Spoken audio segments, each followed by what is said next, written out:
Uy, napakagandang tanawin ito. Halika, samahan niyo ko at ituturo ko sa inyo kung anong lugar ang ating pupuntahan. Doon sa mga nature lover o mga makakalikasan, tamang-tama sa inyo to. Kita nyo ang ganda ng paligid. Bago tayo pumunta doon sa ating final destination, siyempre naglibot muna tayo. Ayan, kita nyo yung dagat na napakalinaw ng tubig. Ayan, bago tayo punta sa ating destination. At siyempre, heto na nga ang ipinagmamalaki ng Dingalan Aurora. Dito tayo pupunta pero ituturo ko pa rin sa inyo kung saan itong ating pinuntahan ang walang iba kundi ang Batis ni Vice.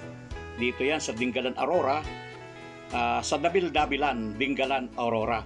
Mamaya ipapakita ko sa inyo kung anong meron dito. Ayan, panoorin nyo mga idol. Siyempre picture taking muna ang Batis ni Vice. Ayan, makikita nyo kung gaano kaganda ang paligid nito. Sabi nga sa inyo, kung kayo ay makakalikasan o nature lover, ganyan ang makikita nyo dito sa ipinagmamalaking Batis ni Vice dito sa Dingalan Aurora. Ayan, tingnan nyo. At yun, makikita nyo si Vice Ring Mariano ang may-ari nito. At ayan na nga ang ipinagmamalaki na batis.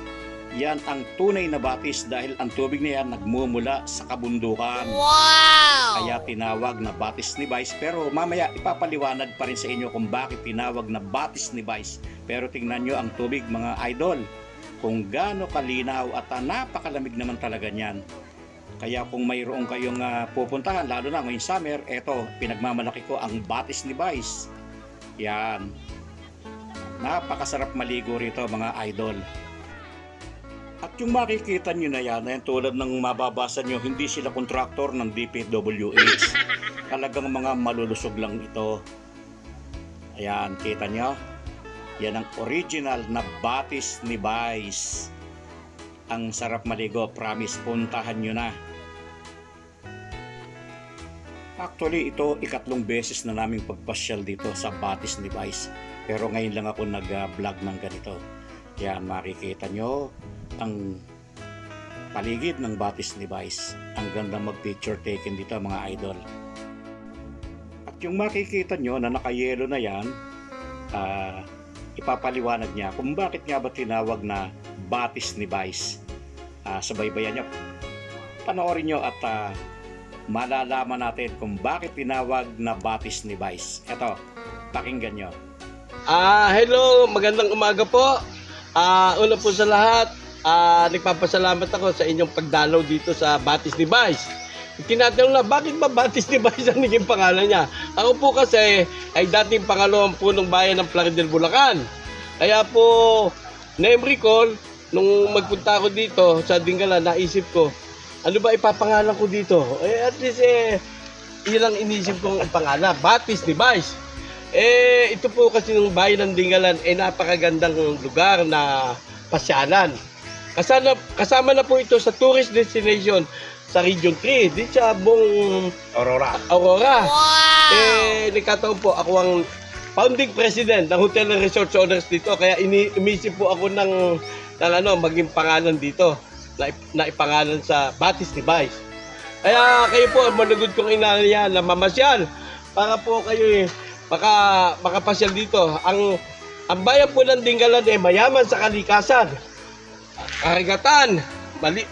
Awarded po ito sa pinakamalinis na karagatan sa buong Pilipinas. Wow! Kaya po napakagandang pasyalan ang bayan ng Dingalan. Marami pong mga tourist destination dito na po pwede kayong pumasyal at mag-enjoy. Po, yung lahat po na nakakapanood sa vlog na ito, malagod ko po kayo inaanyayahan na mamasyal dito sa Batis ni Vice na matatagpuan sa Barangay Dabil-Dabilan, Dingalan, Aurora. We are located at the foot of the Sierra Madre Mountain. At pinakamahabang bundok na siya pong nag-protect sa amin pagka nagkakaroon ng kalamidad, bagyo. Kaya po dito ay napamahal na sa akin ang bayan ng Dingalan. Dahil ito po mayaman sa karagatan, sa kalikasan, at napakasarap po ang mag-stay dito. Ang Dingalan is sabi nga, retirement heaven daw maganda. Kaya marami po ang nag-i-invest dito. Maganda Kaya talaga. pumasyal po kayo, maligo at magtampisaw sa bayan sa Batis ni Vice. may mga room accommodation po ako dito. Ang ginawa ko po, puro pangalan ng bayan ng mga room dito. Bayan ng Plaridel, Bukawe, Marilao, meron po tayong Bulacan, Malolos, Lahat po ng bayan ng Balagtas, Bulacan.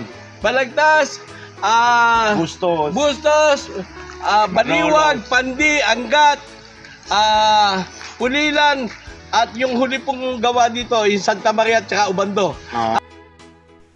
So ayan, narinig nyo kung bakit tinawag na Batis ni Vice.